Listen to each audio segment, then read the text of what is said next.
இன்னைக்கு நாம பார்க்க போறது odd sentences that are irrelevant to the topic or the paragraph discussed. அதாவது ஒரு குறிப்பிட்ட பேராகிராஃப்ல அல்லது ஒரு குறிப்பிட்ட ஐடியாவை பேஸ் பண்ணி ஒரு சில சென்டென்சஸ் இருக்கு. அதுல ஒரு சென்டென்ஸ் எக்ஸ்ட்ராவா இருக்கு. அந்த sentence is an odd one, அதாவது பொருந்தாது. அப்ப நம்ம இதை எப்படி கண்டுபிடிக்கிறது?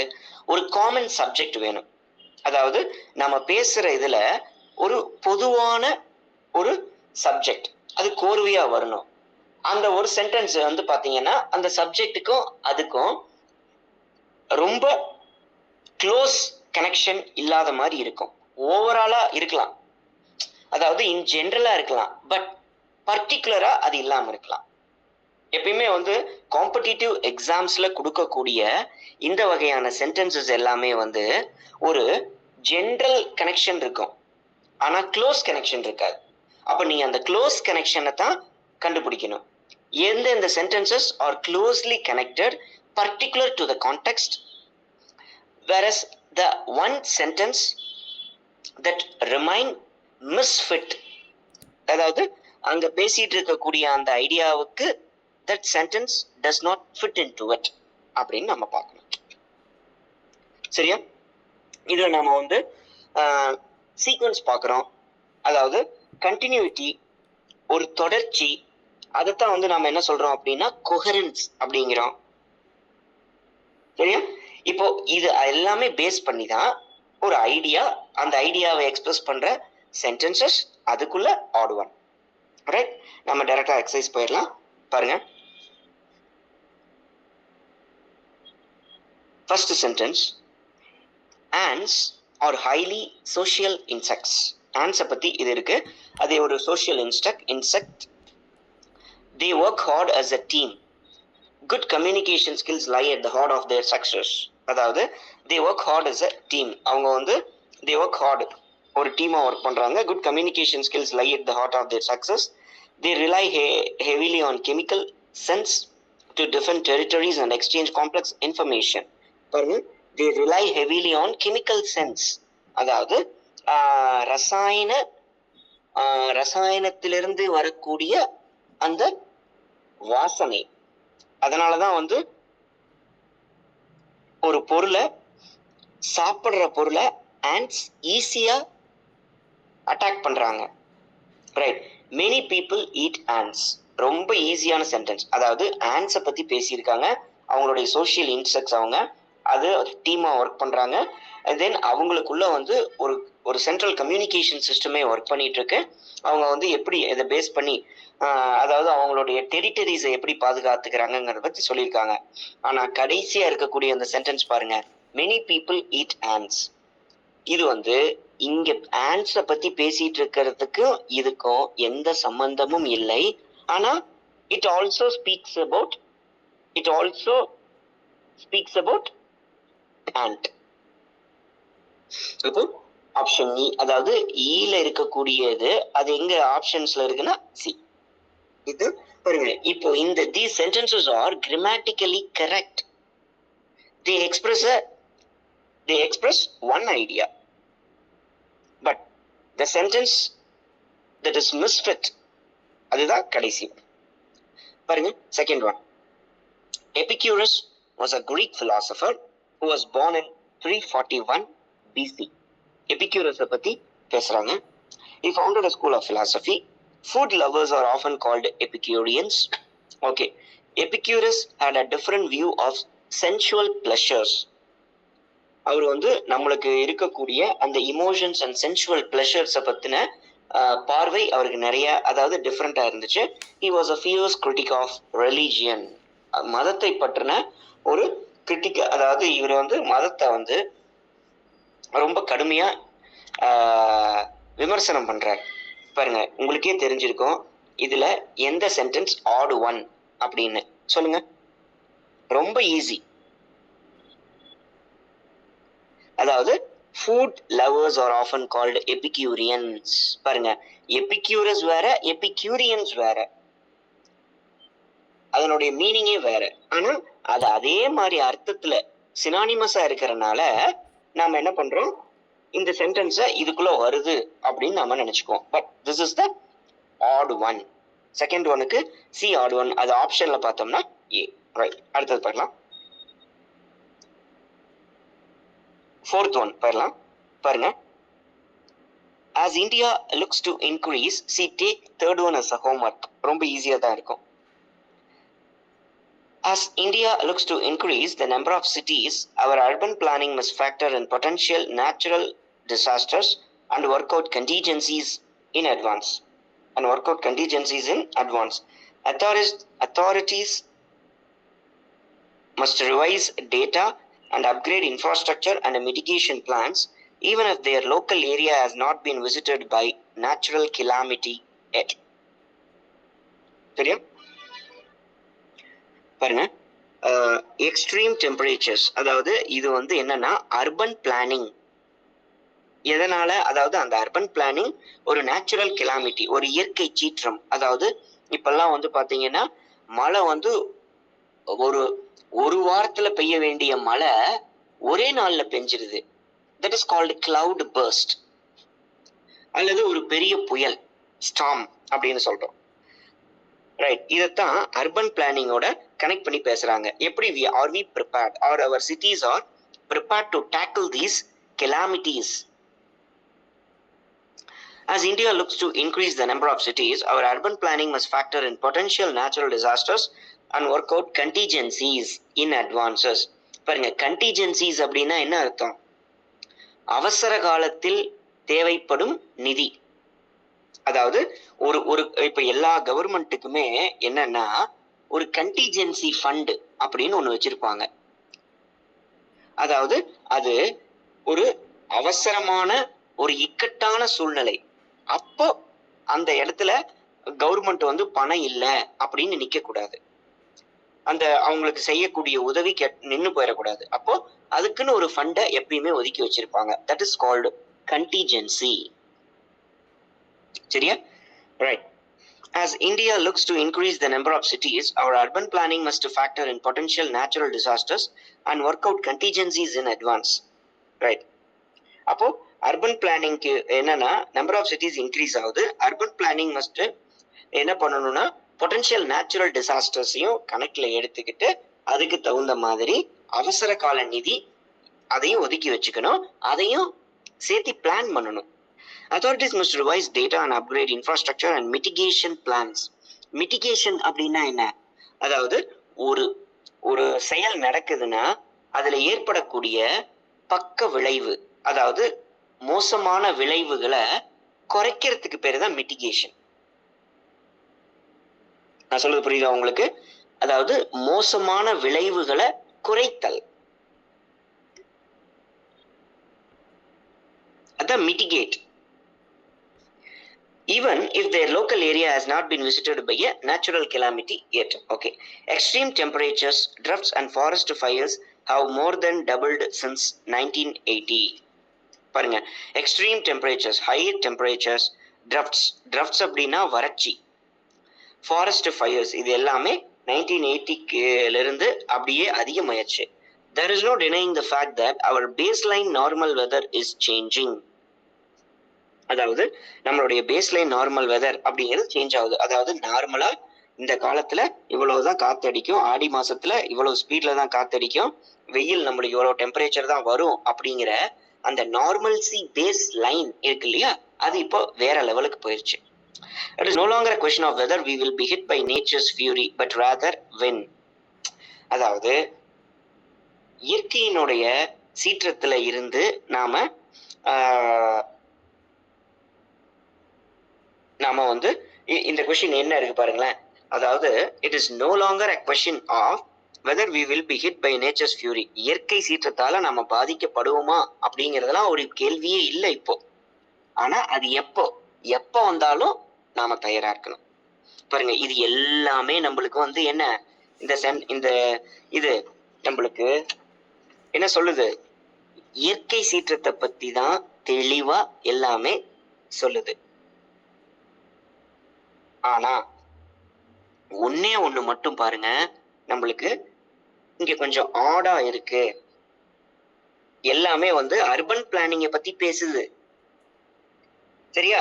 ஆனா ஒரே ஒரு சென்டென்ஸ் மட்டும் பாருங்க, வறட்சி, ஃபாரஸ்ட் ஃபயரு அத பத்தி பேசுது பாருங்க. சி 4th எக்ஸ்ட்ரீம் டெம்பரேச்சர்ஸ் இருக்கு இல்லையா, ட்ரப்ஸ், ஃபாரஸ்ட் ஃபயர்ஸ். அப்போ ஆன்சர் பி.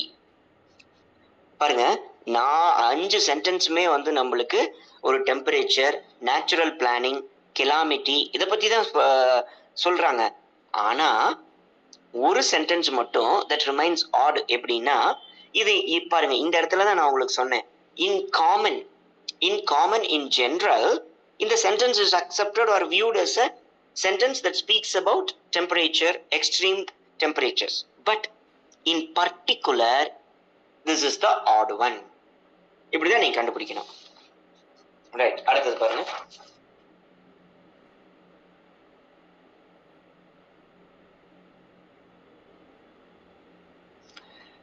ஓகே,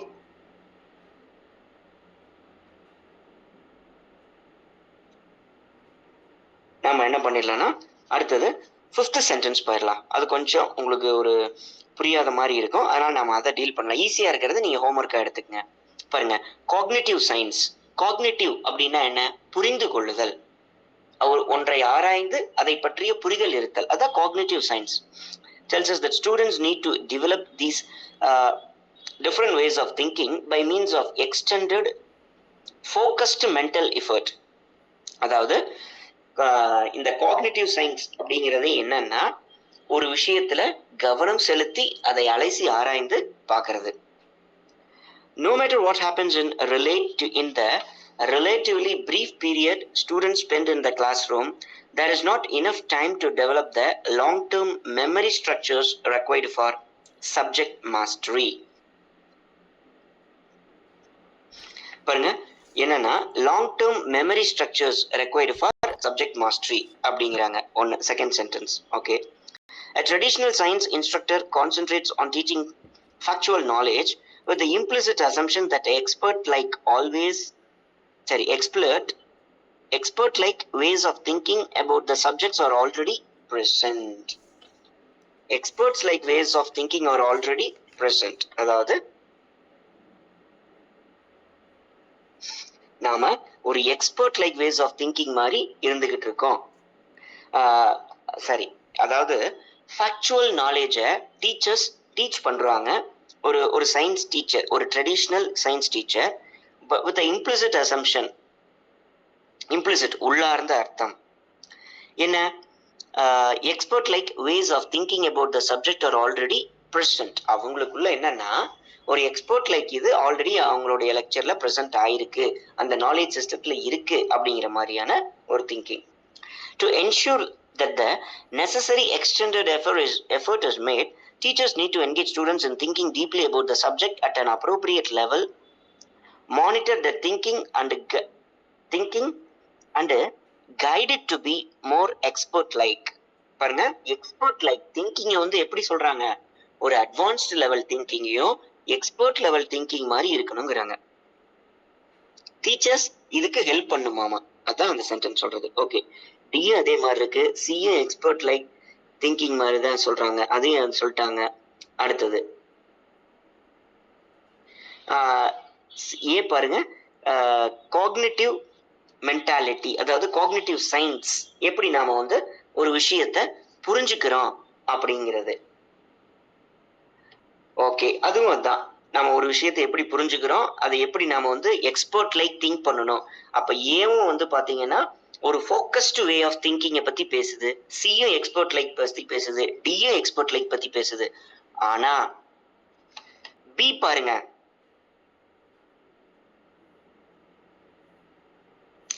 பி மெமரிய பத்தி பேசுது.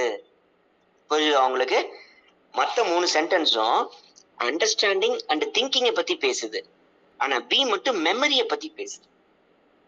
அப்ப B is the odd one. அப்போ ஆப்ஷன்ல டி.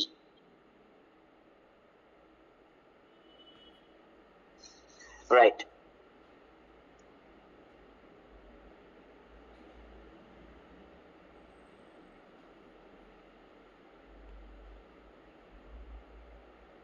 ஓகே, இப்போ அடுத்தது நம்ம 8th போயிடலாம். உங்களுக்கு வந்து ஈஸியா இருக்கிறதெல்லாம் I'll give it to you for homework. 8th one பாருங்க. Expertise is not an isolated event. Right, expertise அப்படிங்கிறது வந்து it is not an isolated event. அது வந்து ஒரு தனித்துவமான இது கிடையாது. Rather it changes when the social context changes. அதாவது சமூக மாற்றம் மாறும்போது இதுவும் மாறும். Even exceptional players who find themselves in a different team with many other exceptional players may find themselves playing below par. பாருங்க, எக்ஸப்ஷனல் பிளேயர்ஸ், ரொம்ப அதிகமா skills இருக்கக்கூடிய பிளேயர்ஸ் வந்து என்ன பண்ணுவாங்கன்னா, who find themselves in a different team with many other exceptional players may find themselves playing below par. அதாவது நிறைய exceptional players ஒரு டீம்ல இருந்தாங்கன்னா ஒரு சில பிளேயருக்கு அவங்கள ரொம்ப லோவா ஃபீல் பண்ணிக்குவாங்க அப்படிங்கிறாங்க. In team sports, these includes supporting staff such as physical therapists and managers. Team sportsல வந்து which includes staff as physical therapist and managers. Physical therapist ஆகும் managers ஆகும் அதுல இருக்காங்க. Okay, a network of high performing athletes and supporting staff provides a rich social platform for professional excellence. அதாவது a network of high performing athletes and support staff. ஒரு high performing athlete வேணும், தென் support staff கூட நம்மளுக்கு வந்து help பண்றதுக்கு. Provides a rich social platform for professional excellence. பாருங்களேன், ஒரு sports ஃபீல்டில் எப்படி எக்ஸ்பர்டைஸ் மாறுது, தென் பிளேயர்ஸுக்கு வந்து எப்படி வந்து அந்த டீம்ல எக்ஸப்ஷனல் பிளேயர்ஸ் கூட அவங்க இருக்காங்க, தென் ஒரு டீம் ஸ்போர்ட்ஸ்ல எப்படி ஒரு சப்போர்ட்டிங் ஸ்டாஃப்னுடைய சப்போர்ட் நம்மளுக்கு தேவைப்படுது.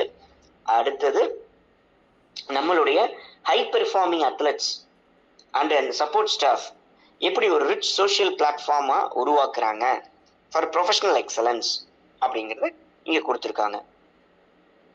அப்போ பாருங்களேன், இங்க கொடுத்திருக்கிற 4 சென்டென்ஸ்ல 3 சென்டென்ஸ் ஸ்போர்ட்ஸை பத்தி பேசுது. ஒரே ஒரு சென்டென்ஸை மட்டும் பாருங்க எக்ஸ்பர்டைஸை பத்தி பேசுது.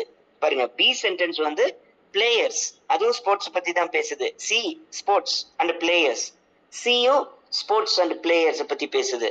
அப்ப ஏ மட்டும்தான் த கான்செப்ட் ஆஃப் எக்ஸ்பர்டைஸை பத்தி பேசுது. நான் சொல்றது புரியுதா உங்களுக்கு? எக்ஸ்பர்டைஸ் வேற, எக்ஸப்ஷனல் பிளேயர்ஸ் வேற. எக்ஸ்பர்டைஸ் அப்படின்னா ஒரு துறையில நிபுணத்துவம். ஆனா எக்ஸப்ஷனல் பிளேயர்ஸ் அப்படின்னா players who are skillful, who are skilled. புரியுதா? பிசிடி மூணுமே ஸ்போர்ட்ஸை பத்தி பேசுது, டீம் எஃபர்ட், டீம் ஸ்போர்ட்ஸை பத்தி பேசுது. ஏ மட்டும்தான் வந்து நம்மளுக்கு த கான்செப்ட் ஆஃப் எக்ஸ்பர்டைஸை பத்தி பேசுது. அப்போ 8th ஒனுக்கு ஏ அப்படின்னா நம்மளுக்கு வந்து ஆப்ஷன் டி, ஆன்சர்ல டி. இது ஸ்டூடெண்ட்ஸ் நம்ம எப்படி இதை பார்க்கணும் அப்படின்னு அடுத்தது பாருங்க.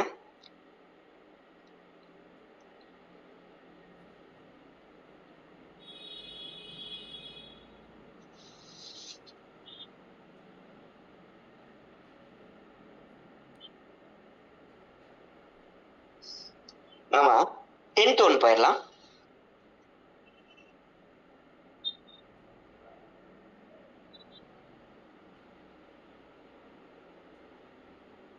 A broken will is worse misfortune than a broken back. புரியுதா? broken back, broken will.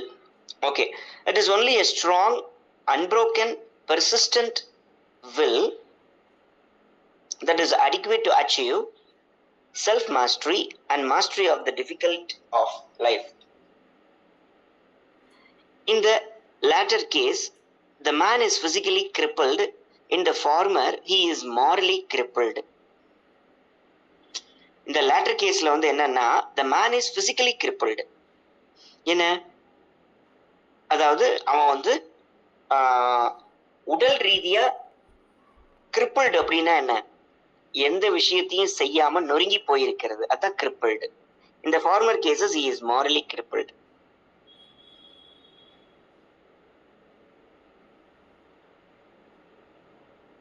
அதாவது unbroken will. ஒருத்தன் தன்னுடைய சுயத்தை, தன்னுடைய சுய கட்டுப்பாடு, சுய ஒழுக்கத்தை அவன் என்னாலும் கடைபிடிக்கணும், அதுதான் வில். எந்த விதமான டிஃபிகல்ட் இது வந்தாலும் அப்படி கடைபிடிச்சிட்டானா அது அவனுக்கு பழக்கமா மாறிடும், அதுதான் self mastery. Okay, nor is there much difficulty in leading even a very strong-willed and obstinate child to give up his own way under extraordinary circumstances. இது வந்து ஒரு சைல்டுக்கு வந்து ஒரு ஓன் வில்ல எப்படி எக்ஸ்ட்ராடினரி சர்க்கம்ஸ்டன்சஸ்ல அதை எப்படி நம்ம பாதுகாக்கிறது அப்படின்னு சொல்றாங்க. The effort to break the child's will has long been recognized as a disastrous by all educators.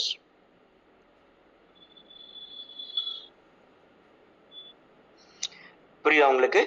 அதாவது ஸ்ட்ராங் வில் மைண்டட், ஒரு ஸ்ட்ராங் வில், ஒரு அதீதன், அதாவது ஒரு தீவிரமான நோக்கம், ஒரு தீவிரமான ஒரு ஆம்பிஷன், இதத்தான் நான் பண்ணியே ஆகணும், நான் இப்படி இருந்தே ஆகணும் அப்படிங்கிறது ஸ்ட்ராங் வில். பாருங்க, இப்போ இதுல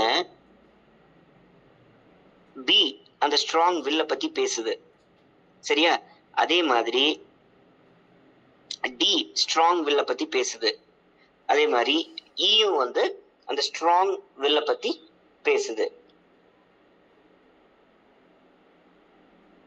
தென் நம்மளுக்கு வந்து ஏ broken will அப்படின்னு நம்ம சொல்றோம், அதே மாதிரி பியும் பேசுறாங்க, ரைட்? அப்ப எல்லாமே இத பத்தி பேசுறாங்க. அப்ப எதுதான் நம்மளுக்கு இதுல ஆட் ஒன்? ரொம்ப சிம்பிள், ஒரே ஒரு க்ளூ பாருங்க. ஃபர்ஸ்ட் ஒன் will தான். A broken will is rather misfortune than a broken back. அதாவது உடல் ரீதியா உங்களுக்கு ஏதாவது கஷ்டம் ஏற்பட்டாலும் கூட அதை விட மோசமானதாமா மன ரீதியா ஏற்படக்கூடிய கஷ்டம், அதை தான் ஃபர்ஸ்ட் சென்டென்ஸ் சொல்லுது. அடுத்தது, it is only a strong unbroken persistent will, அதோடைய கண்டினியூட்டி தான் இது பி, ரைட்? அப்போ ஸ்ட்ராங் பெர்சிஸ்டன்ட் வில் இருந்துச்சு அப்படின்னா என்ன பண்ண முடியும்? In the latter case, the man is physically crippled. In the former, he is morally crippled. அதாவது பாருங்க, லேட்டர் அப்படின்னா பி, ஃபார்மர் அப்படின்னா ஏ. நான் சொல்றது புரியுதா உங்களுக்கு? இந்த லேட்டர் கேஸ், அப்போ பி, அந்த பி சென்டென்ஸை பத்தி அது சொல்லுது. இந்த லேட்டர் கேஸ் அப்படிங்கிறது பி சென்டென்ஸை சொல்லுது, இந்த ஃபார்மர் கேஸ் அப்படிங்கிறது ஏ சென்டென்ஸை பத்தி சொல்லுது. நல்லா புரிஞ்சுக்குங்க. அப்ப ஏபிசி கண்டினியூ. புரியுதா உங்களுக்கு நான் சொல்றது? அதாவது நீங்க மன ரீதியா பாதிக்கப்பட்டுட்டீங்கன்னா you are morally crippled, whereas உங்களுக்கு ஏதோ உடம்புல அடிபட்டுருச்சுன்னா யூ ஆர் பிசிக்கலி கிரிப்பிள்டு. அதுதான் சொல்றாங்க பாருங்க. ஓகே, அப்போ மூணுமே கண்டினியூஸான sentences, right? Nor is there much difficulty in leading even a very strong-willed and an obstinate child to give up his own way under extraordinary circumstances. Right? இதுவும் strong will தான். ஆனா இந்த இடத்துல இது ஒரு சைல்டை எப்படி, அதாவது ஒரு obstinate child and even a very strong-willed and obstinate child to give up his own way under extraordinary circumstances. ஒரு புடிவாதமா இருக்கக்கூடிய, தீர்க்கமா இருக்கக்கூடிய ஒரு சில்ட்ரனை எப்படி இது எக்ஸ்ட்ராடினரி சர்க்கம்ஸ்டான்சஸ்ல மாத்த வச்சிருது அப்படிங்கறத பத்தி பேசுறாங்க. Okay, the effort to break the child's will has long been recognized as a disastrous by all educators. அப்போ ஒரு child's will has long been recognized as a disastrous by all educators. அப்போ நம்மளுக்கு வந்து D and E child நோடைய வில்ல பத்தி பேசுது. புரியுதா? அப்ப எல்லா ஏபிசி கண்டிப்பா கனெக்டட், அதுல மாற்றமே இல்லை. அப்ப நம்மளுக்கு வந்து டியா அல்லது ஈயா அப்படின்னு தெரிஞ்சாகணும். ஓகே, அப்போ டிக்கு ஏதாவது கனெக்ஷன் இருக்கா மற்ற சென்டென்ஸ் கூட அப்படின்னு பாருங்க. Nor is there a much difficulty in leading every strong-willed and obstinate child to give up his own way under extraordinary circumstances. பாருங்க, டி வந்து ஒரு சைல்டு ஸ்பெசிபிக்கா பேசுது. டி வந்து ஒரு சைல்டு ஸ்பெசிபிக்கா பேசுது, ரைட்?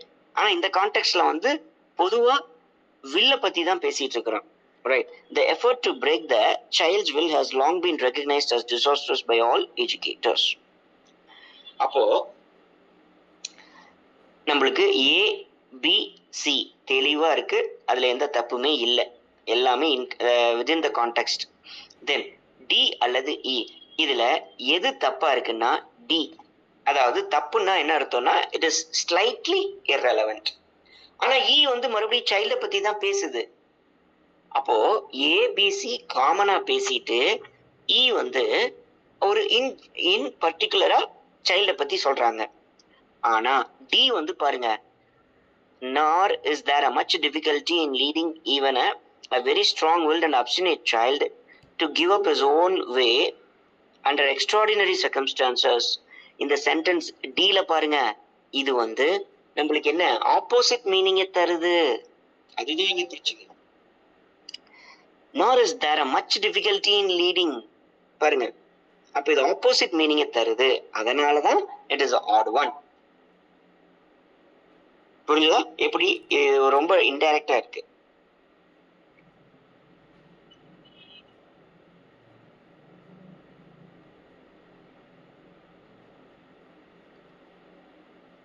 ஓகே, அடுத்தது வந்து நம்ம என்ன போயிடலாம், you take 11 as a homework. 12th போயிடலாம். ஏன்னா 11 வந்து அந்த சாங்ஸ் அண்ட் பேர்ட்ஸை வந்து அருமையான ஒரு இது, நல்ல உங்களுக்கு அதுல வந்து ஒரு பேர்டு எப்படி கத்துது, அது எதனால கத்துது, ஒரு சாங், சிங்கிள் சாங், அது நல்லா இருக்கும். அதை நீங்க you take it as a homework.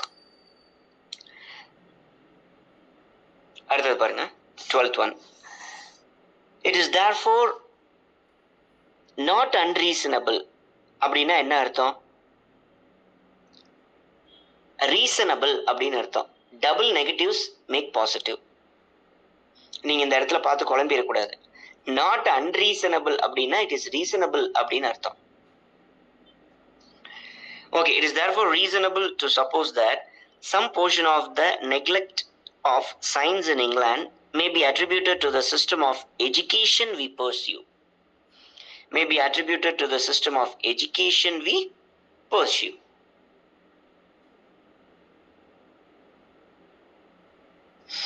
May be attributed to the system of education we pursue. Okay.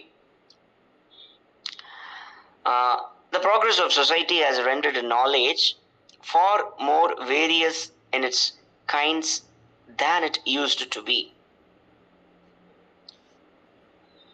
Okay, the progress of society has rendered knowledge far more various in its kinds than it used to be. Society-னுடைய progress எப்படி has rendered a more knowledge far more various in its kinds than it used to be. Okay, various kinds-ல then the tastes and pursuits of our manhood will bear on them the traces of the earlier impressions of our education. பாருங்க, the tastes and pursuits of our manhood will bear on them the traces of the earlier impressions of our education. அதாவது எதை பத்தி பேசிட்டு இருக்கிறோமோ அதுல நம்ம education மாத்தின ஒரு impression அங்க இருக்கும் அப்படிங்கிறாங்க.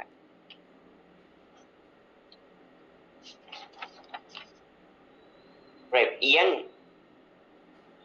A young man passes from our public schools to the universities, ignorant almost of the elements of every branch of useful knowledge.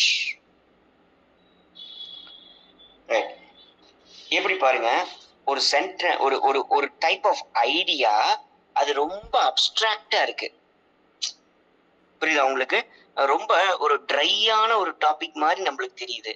அப்ப இப்படி எல்லாம் கொடுக்கும்போது தான் நம்மளுக்கு என்ன ஆயிரும்னா we lose interest in finding the odd sentence. அப்ப என்ன பண்ணணும், நீ இதே ஒரு எக்ஸாம்ல இப்படி ஒரு எக்ஸசைஸ் நீங்க வந்து இஃப் யூ கம் அக்ராஸ் அப்படின்னா உங்களால முடிஞ்சுது அப்படின்னா அதை ஃபர்ஸ்ட் பண்ணிடணும், அதை கண்டுபிடிச்சிடணும். அப்படி இல்லையா அப்பத்திக்கு அந்த சென்டென்ஸ் அந்த எக்ஸசைஸை ஸ்கிப் பண்ணிட்டு அது கொஞ்ச நேரம் கழிச்சு மறுபடியும் பண்ணணும். புரியுதா? இதுதான் வந்து ஒரு ட்ரையான டாபிக்கு நம்ம பார்க்க போறது. ஓகே, அப்ப அவ என்ன சொல்றான் பாருங்களேன்.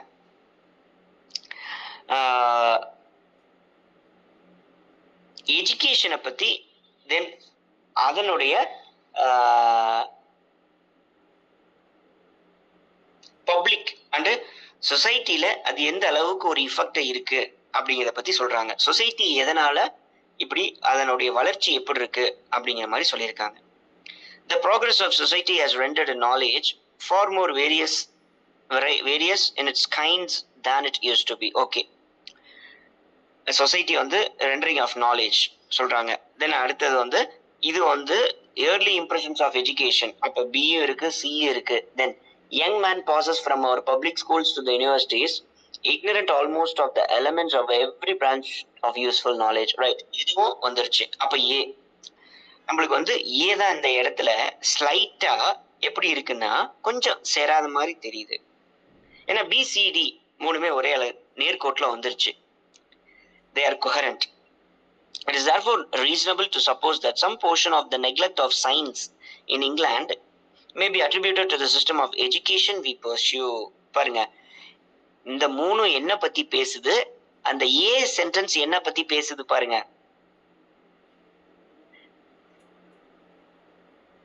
அதாவது portion of neglect of science, இங்கிலாந்துல அதை நெக்லெக்ட் பண்றாங்க அப்படின்னா இது வந்து maybe it is attributed to the system of education we pursue. பாருங்க, மூணு பிசிடி ஒரே நேர்கோட்டில் இருக்கு, ஏ ரிலேட்டடா இருக்கு பட் நாட் டைரக்ட்லி ரிலேட்டட். அப்ப 12th வந்து if it is A அப்படின்னா the option is D. Okay,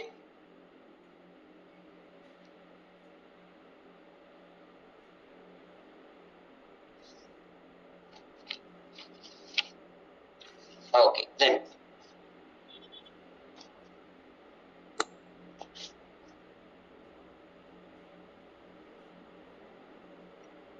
நம்ம அடுத்தது என்ன போலாம்னா we shall move to the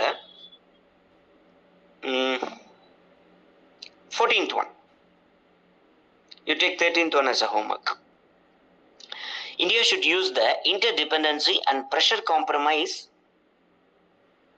strategies to leverage its interest to isolate Pakistan. பாருங்க, இந்தியா பாகிஸ்தானுடைய அந்த ஸ்ட்ராட்டஜிக் வியூவை பத்தி பேசுறாங்க.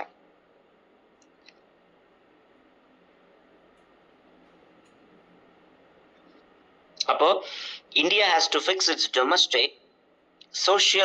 டொமஸ்டிக் இஷ்யூஸ், அதனுடைய உள்நாட்டு விவகாரங்களை அது கொஞ்சம் சரி செஞ்சுக்கணும். எதுக்குன்னா to further social cohesion and make special efforts to build bridges between communities.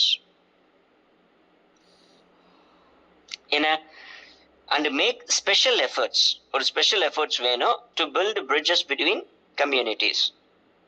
அந்த கம்யூனிட்டிஸ்க்கு இடையில bridges. ஓகே, இந்தியா அதாவது என்ன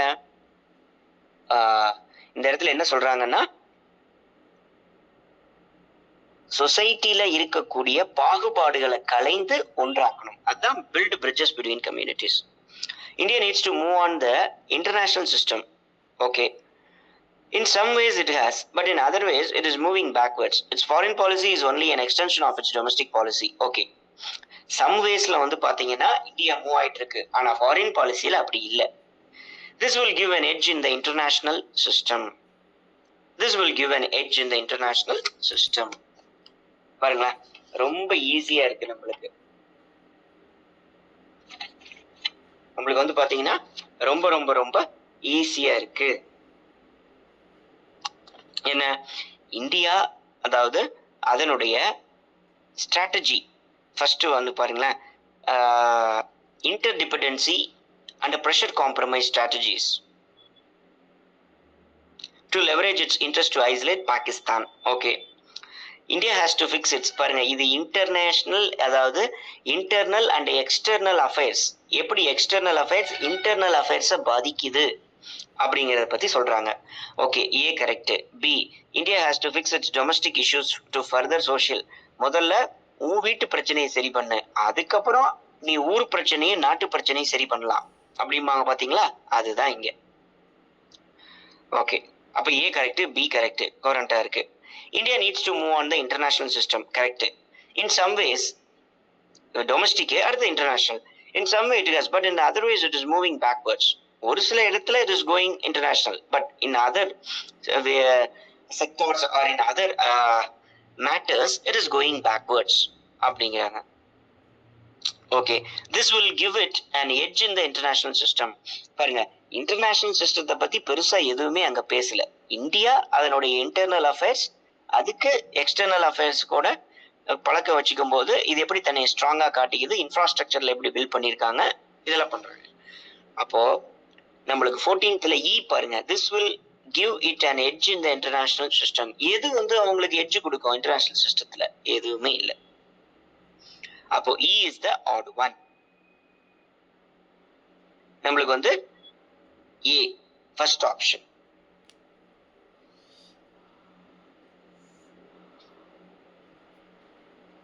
Right.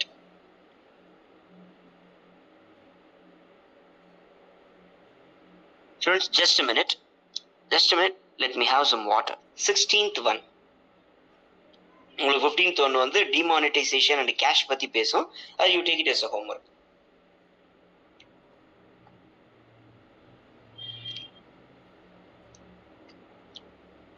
பாருங்க, இது ஓஷன் பொல்யூஷன் பத்தி பேசுது. பிளாஸ்டிக்னால ocean plastic is a problematic for a number of reasons, but primarily marine animals eat it. அதாவது ஓஷன் பிளாஸ்டிக் ஒரு பெரிய ப்ராப்ளமேட்டிக். ஆனா குறிப்பா நிறைய விஷயத்துல அது ப்ராப்ளமேட்டிக். ஆனா குறிப்பா மெரைன் அனிமல்ஸ் அதை சாப்பிடுது. The largest numerical proportion of ocean plastic falls in small size fractions. அதாவது the largest numerical proportion of ocean plastic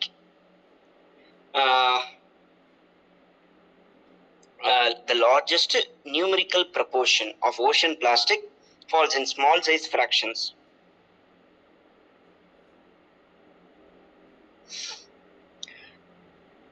அதாவது கடல்ல இருக்கக்கூடிய பிளாஸ்டிக் என்னன்னா, எந்த பிளாஸ்டிக் ரொம்ப அதிகமா இருக்குன்னா சின்ன சைஸ் பிளாஸ்டிக் தான் அதிகமா இருக்காமா. அதைத்தான் அங்க சொல்லியிருக்காங்க.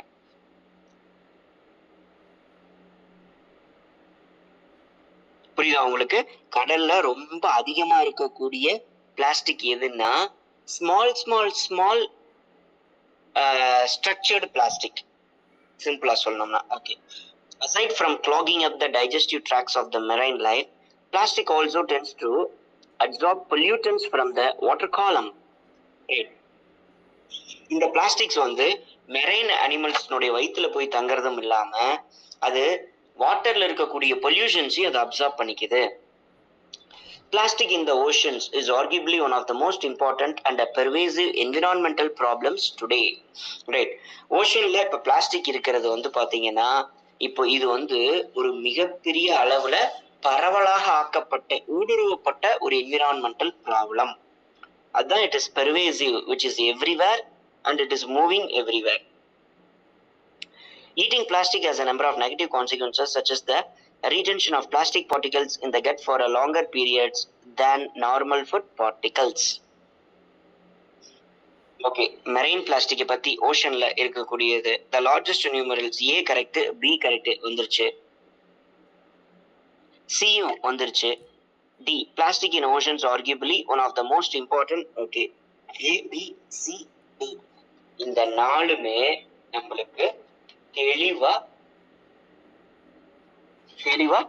இருக்கு.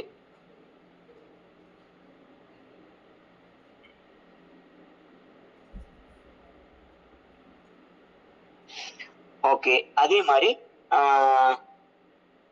பாருங்களேன். Eating plastics has a number of negative consequences such as the retention of plastic particles in the gut for a longer periods than normal food particles. Right. நம்மளுக்கு ஈக்குவலா தான் வருது. எப்படி ஒரு பிளாஸ்டிக் வயிற்றிலேயே தங்கிக்குது அப்படிங்கிறத பத்தி பேசுறாங்க. அதுவும் மெரைன் லைஃப்ல தான் இருக்குது. ஓகே, அப்ப எது நம்மளுக்கு ஆட் சென்டென்ஸ்? அதாவது இப்ப இந்த சென்டென்ஸ் எல்லாமே ஓஷன்ல இருக்கக்கூடிய பிளாஸ்டிக்கையும் தென் அது எப்படி மெரைன் லைஃப் அஃபெக்ட் பண்ணுங்கிறதையும் சொல்றாங்க. ஓகே, ஆனா ஒரே ஒரு சென்டென்ஸ் மட்டும் பாருங்க, நம்மளுக்கு வெறும் குவான்டிட்டியை மட்டும் சொல்லுது. அது எந்த ப்ராப்ளத்தையும் பேசல, அது எந்த மெரைன் லைஃப பத்தியும் பேசல.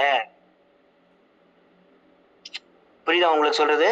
அதாவது இப்ப இந்த பேசிட்டு இருக்கிற எல்லாமே ஒரு பாதிப்பை பத்தி பேசுது, அல்லது ஒரு உயிரினம் அதை சாப்பிடுதுங்க அதை பத்தி பேசுது. ஆனா ஒரே ஒரு சென்டென்ஸ் என்ன, பி, அது ப்ரொபோர்ஷனை பத்தி மட்டும் பேசுது. அதுதான் இதுக்கு ஆன்சர். அவ்வளவுக்கு C. Okay,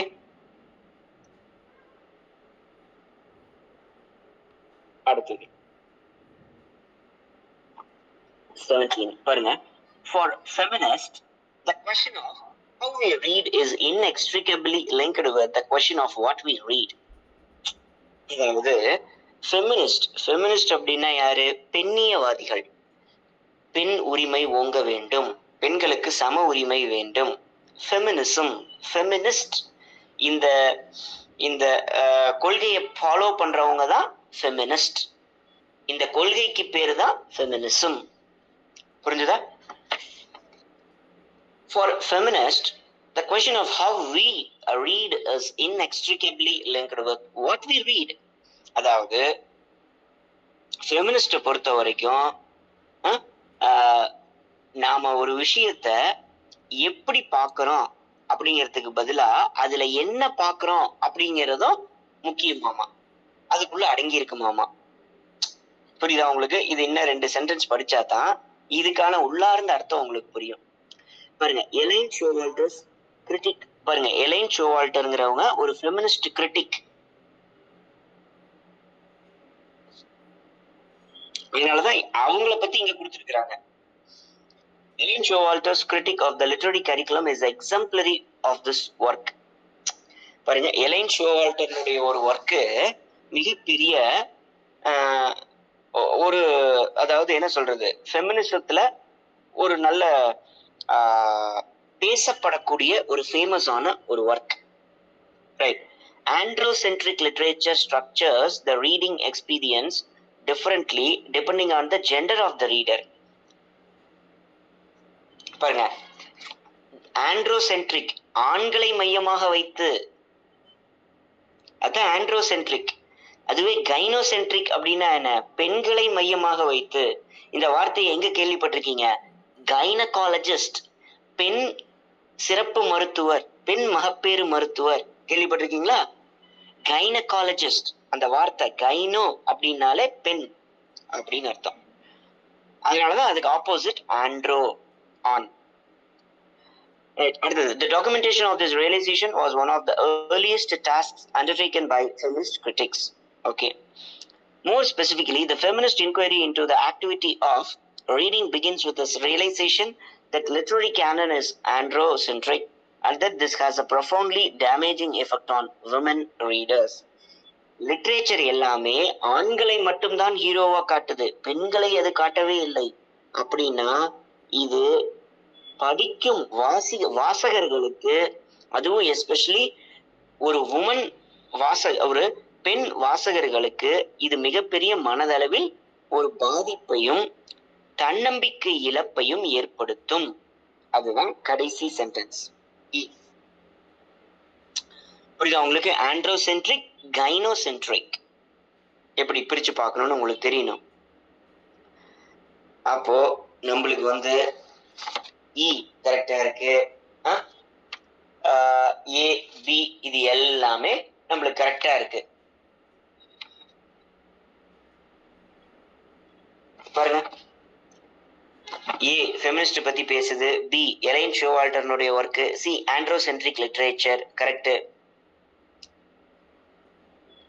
then E. More specifically, the feminist inquiry into the activity of reading begins with the realization that the literary canon is androcentric. பாருங்க, A, B, C வந்து androcentric literature பத்தி பேசுச்சு. அதே E ஃபாலோ பண்ணது பாருங்க. The literary canon is androcentric. Okay. A, B, C, E மூணும் தெளிவான பாதையில இருக்கு ஒரே மாதிரி. ஆனா D பாருங்க. The documentation of this realization was one of the earliest tasks undertaken by feminist critics. Feminist critics மட்டும்தான் இருக்கே தவிர நம்மளுக்கு அங்க அந்த சென்டென்ஸ் இந்த கான்டெக்ஸ்டுக்கு எந்த விதமான அர்த்தத்தையும் கொடுக்கவில்லை. அப்ப 17th ஒன்னுக்கு டி. அப்ப அந்த இடத்துல டிக்கு என்ன?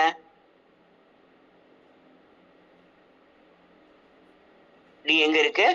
B. Okay, correct. Then 18th one.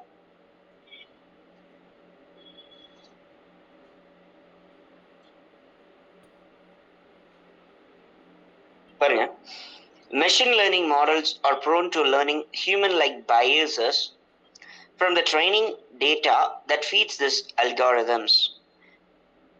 machine learning பத்தி இங்க பார்க்கறான்.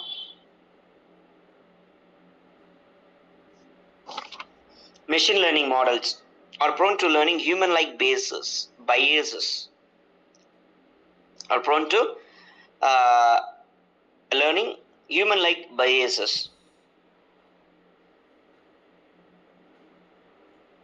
பாருங்க, மெஷின் லேர்னிங் மாடல்ஸ் எல்லாம் வந்து மனிதன் எப்படி பாகுபாடு பார்க்கறானோ அதே மாதிரியான பாகுபாடு அதுவும் பார்க்கும். எப்போனா அதுக்கு அந்த மாதிரி கோடிங்கையும் டேட்டாவையும் நம்ம ட்ரெயின் பண்ணிட்டோம்னா அது அதுவும் பண்ணும். அப்போ head speeches detection is a part of ongoing effort against oppressive and abusive language on social media.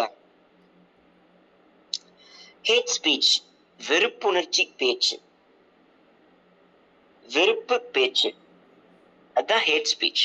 அப்ப அந்த ஹேட் ஸ்பீச்ல என்னன்னா இது வந்து ரொம்ப வந்து அப்ரசிவாகவும் அபியூசிவாகவும் இருக்கு அப்படிங்கிறாங்க. அடக்குமுறையை கையாளுதல், ரைட், அதுதான். The current automatic deduction models miss out on something vital. என்ன, இந்த மாடல் ஆட்டோமேட்டிக் டிடக்ஷன் மாடல்ஸ் ஒரே ஒரு உண்மையை மட்டும், அதாவது ஒரு முக்கியமான விஷயத்தை மட்டும் மறந்துட்டாங்க. என்னன்னா, that is context. It uses complex algorithms to flag racist or violent speech faster and better than human beings alone. It uses complex algorithms to flag racist or violent speech. To flag racist or violent speech faster and better than human beings. Okay. It uses complex algorithms to flag racist or violent speech faster and better than human beings alone. அப்ப இந்த machine learning என்ன பண்ணுதாமா? ஒரு காம்ப்ளெக்ஸான அல்காரிதமை பண்ணுதாமா. எதுக்கு வச்சிருக்காமா? எதுக்குன்னா to flag racist or violent speech faster and better than human beings alone. என்ன அது? இப்படி இந்த ரேசிசம் கைண்டான பதிவுகள் டாக் ஏதாவது சோசியல் மீடியால வந்துச்சு அப்படின்னா அதை உடனே பிளாக் பண்ணுமாமா. அது பிளாக் பண்ணி that is racist and violent அப்படின்னு காட்டுமாமா. For instance, algorithms struggle to determine if group identifiers like gay or black are used in an offensive or a prejudicial way because they are trained on an imbalanced data set with unusually high rates of hate speech.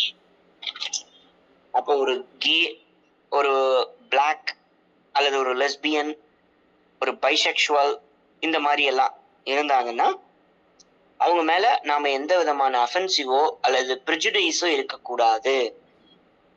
Offensive அதாவது என்ன, அவங்களுக்கு வந்து எந்த விதமான ஆபத்தையோ அல்லது ப்ரிஜுடிஷியல் அப்படின்னா என்ன அர்த்தம்?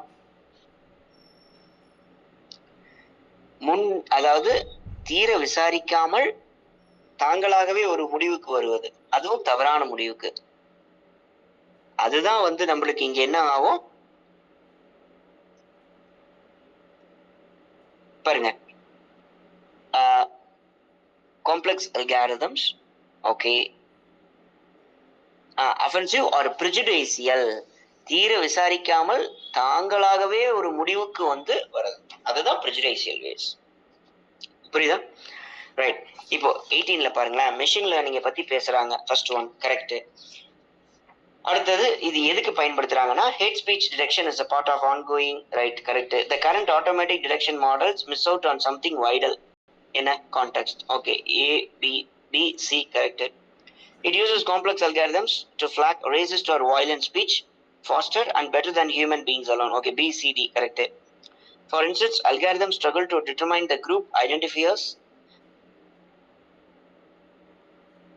or used in offensive or prejudicial ways.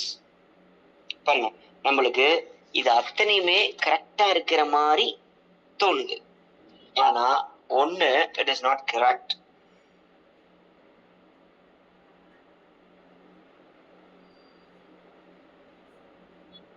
பாருங்க, ஃபர்ஸ்ட் ஒன் மெஷின் லேர்னிங்கை பத்தி பேசுது. செகண்ட் ஒன் ஹேட் ஸ்பீச்சுங்கும் போது அது எப்படி டேக்கிள் பண்ணணும், அதுக்கு என்னென்ன பண்ணணும் அப்படிங்குது. Then fourth one, it uses a complex algorithms to flag racist or violent speeches. 3. அடுத்தது, for instance algorithms struggle to determine, D E A B எல்லாமே ஒரே கான்டெக்ஸ்ட பேத்துது. ஆனா சி பாருங்களேன், the current automatic detection models miss out on something vital, context. C மட்டும் பாருங்களேன், அதே மாதிரி ஈக்குவலா ஒரு வார்த்தையை போட்டு நம்ம சும்மா அப்படி விட்டுறது. அப்போ that is the odd one.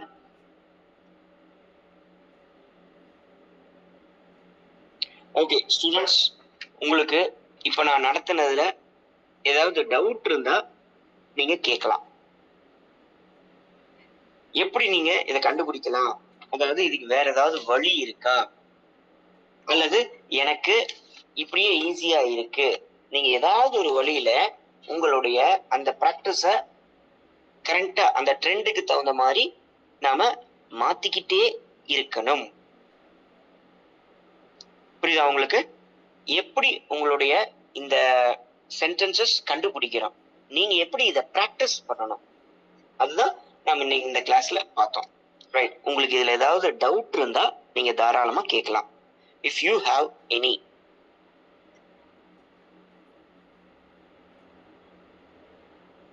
உங்களுக்கு ஏதாவது டவுட் இருக்கா? ஓகே, இப்ப நம்ம பார்த்த வரைக்கும் உங்களுக்கு ஏதாவது டவுட் இருந்தா தாராளமா கேளுங்க. நம்ம கடைசியா ஒரு 20th இதை நாம பார்த்து முடிச்சிடலாம். இல்ல அதுக்கு முன்னாடி நம்மளுக்கு வந்து ஒரு சின்ன சேஞ்ச்.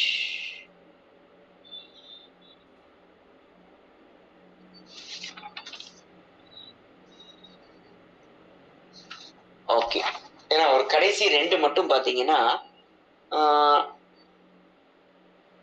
நம்மளுக்கு வந்து இந்த 19. ஓகே,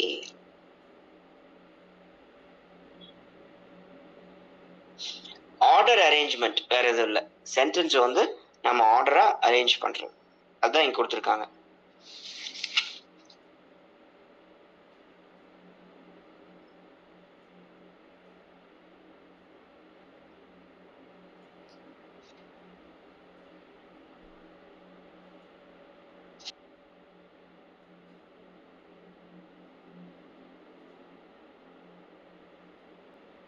அவ்வளவுதான்.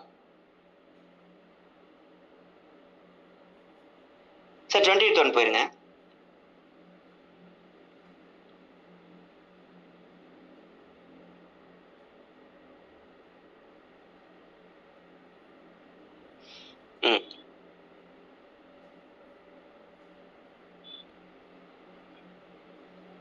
அதாவது ஒரு chairman and other members of the existing tribunals, ஒரு ஒரு ஒரு அமைப்பு இருக்கு அப்படின்னா அதுக்கு chairman and other members over age 70 on the date of commencement of the 2018 Amendment Act shall cease to hold office on the expiry of 3 months from the date of law coming into the existence. அதாவது ஒரு சட்டம் pass பண்றாங்க, என்னன்னா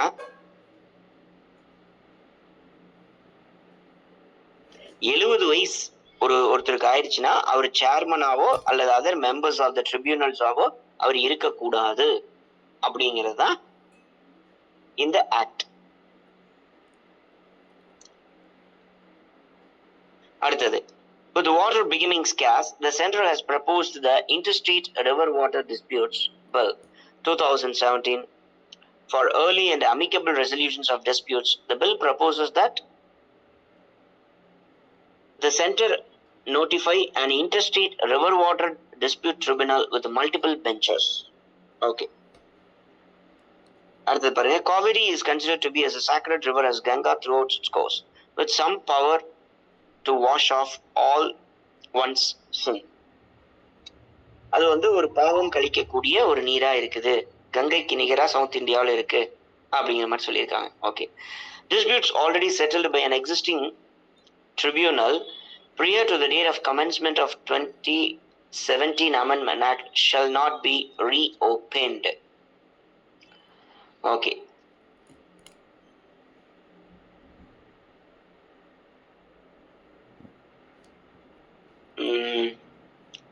Right. பாருங்க,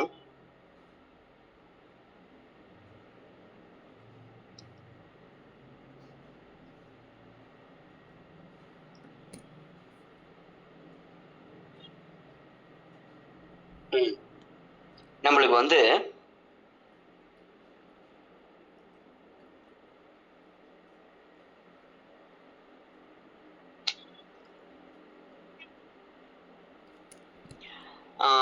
இது என்ன சொல்றதுன்னா, first ஆர்டரை நாம அரேஞ்ச் பண்ணி கண்டுபிடிச்சிடணும். நான் சொல்றது புரியுது உங்களுக்கு? ஃபர்ஸ்ட் ஆர்டரை அரேஞ்ச் பண்ணி கண்டுபிடிச்சிடணும். அதுக்கப்புறமேல இதை நாம என்ன, இது வாட்டர் டிஸ்பியூட் ட்ரிபியூனலா அல்லது வேற ஏதாவதா, அதாவது என்ன சொல்றது, இன்டர்ஸ்டேட் வாட்டர் டிஸ்பியூட் ட்ரிபியூனல்ஸ் அதை பத்தி மட்டும் எக்ஸ்க்ளூசிவா பேசுதா அப்படிங்கறத நாம பார்க்கணும். இது ட்ரிபியூனல், அதாவது ஒரு சட்ட அமர்வு அல்லது அமைப்பு அப்படின்னு பேரு ட்ரிபியூனல். இப்போ ஒரு பெரிய இதுக்கும் ட்ரிபியூனல் அப்படின்னு ஒண்ணு இருக்கும், அது கோர்ட்டு தான். ஆனா எக்ஸ்க்ளூசிவா அந்த இடத்துக்கும் அந்த ஃபீல்டுக்கு மட்டும் அது இருக்கும். அதை பத்தி தான் இங்க பேசியிருக்காங்க. அப்போ நம்மளுக்கு பாருங்களேன்,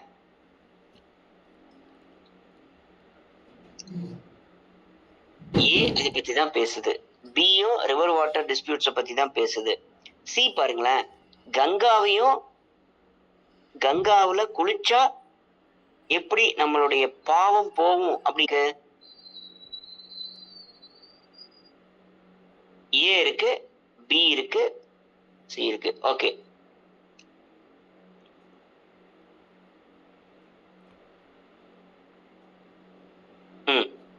இப்ப பாருங்க, நான் உங்களுக்கு இத எப்படி சொல்றேன் அப்படின்னா, இத ஒரு கைண்ட் ஆஃப் வரிசைப்படுத்துறேன். சி நம்மளுக்கு இல்லைன்னு தெரிஞ்சு போச்சு, ரைட்? அப்ப அதை நாம வரிசைப்படுத்தணும். இப்ப ஏ பாருங்களா, ஆப்ஷன்ல பாத்தீங்கன்னா இ ஃபர்ஸ்ட் ஆரம்பிக்கிற சென்டென்ஸ் நம்மளுக்கு all existing tribunals dealing with வராது, ரைட்? டில ஆரம்பிக்கிற sentence disputes are already settled by an existing tribunal வராது, ரைட்? எது பிகினிங்ல வரும் அப்படிங்கறத நான் கண்டுபிடிச்சிட்டு இருக்கேன். அப்ப ஏவும் வராது, பியும் வராது, சி தான் தப்பு. அப்போ கண்ணை மூடிட்டு நாம அடிக்கலாம் 20க்கு சி. கண்ணை மூடிட்டு நாம அடிக்கலாம் 20க்கு சி. எப்படின்னு கேக்குறீங்களா? பாருங்க, நம்மளுக்கு ஆப்ஷன் டிலையும் இலையும் சி இருக்கு, ஏவும் பியும் வராதுன்னு தெரிஞ்சு போச்சு, ரைட்? அப்போ ஒரே ஆப்ஷன் என்ன? சி. ஓகே ஸ்டூடெண்ட்ஸ், உங்களுக்கு புரிஞ்சிருக்கும்னு நினைக்கிறேன். உங்களுக்கு ஏதாவது இதுல டவுட்ஸ் இருந்துச்சுன்னா நீங்க கேளுங்க. இதை தொடர்ந்து பிராக்டிஸ் பண்ணிக்கிட்டே வாங்க. அப்பதான் இது ஈஸியா உங்களால ஆன்சர்ஸ் கண்டுபிடிக்க முடியும். ஓகே.